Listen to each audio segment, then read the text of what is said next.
This is not financial advice, not legal advice, for entertainment and educational purposes only. Please don't make any financial decision based on anything I say in these videos. I want you guys to read what's behind me, okay? AMC has given up 175 theaters. They've given up the right to use their name. Well, not the right to use name. They've given up their name. And then their name, intellectual property, is going to be leased back to them. Okay? So they don't even own the AMC name anymore. Okay? They don't even own the AMC name anymore. It has been given to the debtors in order to secure collateral or as collateral. And now they are going to lease the name back, the intellectual property, and the theaters back to AMC.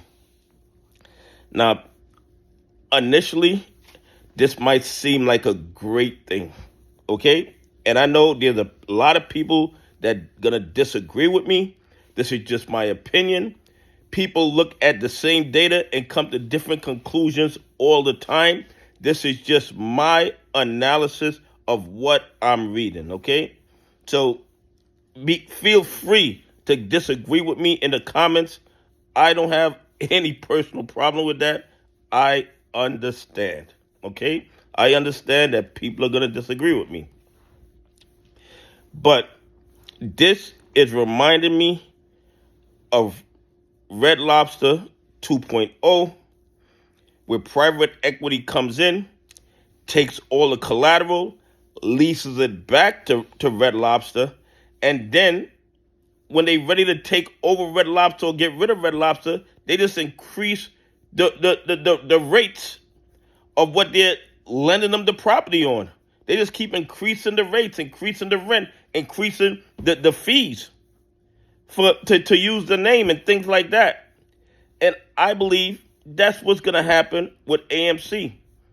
I don't know how long the current contract is to use the AMC name, to utilize the property, to utilize the intellectual property. But say it's a 2-year contract or a 3-year contract. Once that contract is up, these nice people can double the rate to use the AMC name, double the rate to use the theaters, double the rate to use the intellectual property. They could triple it. They could quadruple it. And then what is AMC going to do? File bankruptcy like like Red Lobster? I mean, was that a Freudian slip about Robin Hood filing bankruptcy? But the point I'm trying to make is that Red Lobster thought they had a great deal. They got all this debt restructured. They got it pushed forward. And then when the initial contract was up, they increased the fees on everything and caused Red Lobster to go and file bankruptcy. Okay? And people were claiming it's because of the $20 unlimited shrimp. That's not what caused Red Lobster to go bankrupt.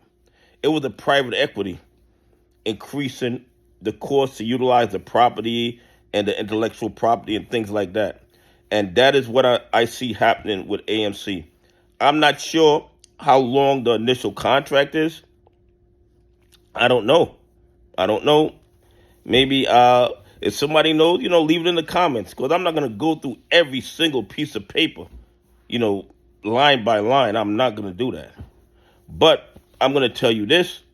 Just looking at it from the outside, I'm seeing Red Lobster 2.0.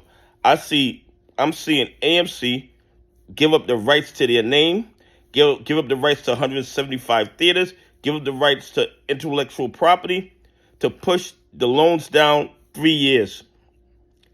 But these guys who now control the AMC name, control these 175 theaters, control the intellectual property, once the initial lease agreement or contract is up, they can decide what price they want to charge AMC. And if they want to push AMC into bankruptcy, they just triple it or quadruple it or 10x it. And then what is AMC going to do? I hope I'm incorrect. I hope I'm incorrect. I hope this isn't Red Lobster 2.0. And I hope that maybe the contracts to utilize AMC's name, the contracts for the intellectual property, the contract for the theaters has some kind of long-term price agreement. I mean, that's what I'm hoping. That's what I'm hoping. Do I believe it does? No, I do not. No, I do not. I believe it's probably a short-term 2 or 3 year contract. That's what I believe it probably is.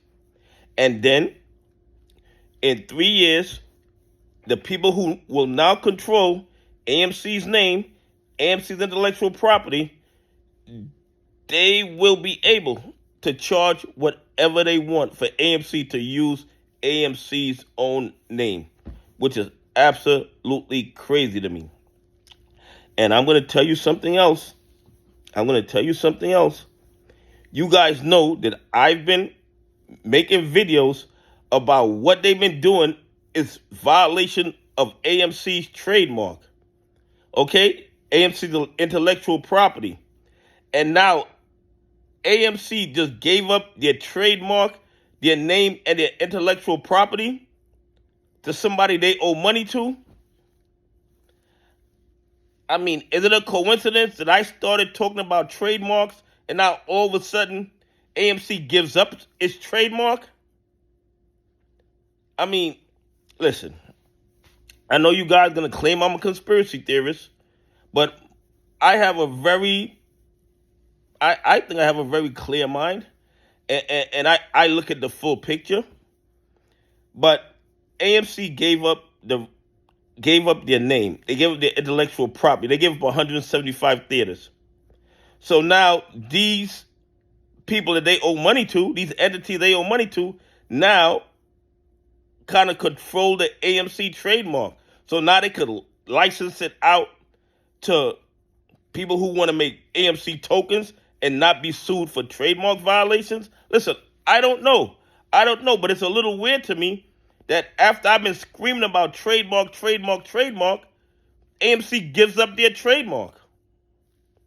Maybe I'm incorrect. Anyway, please leave some comments. Tell me what you think.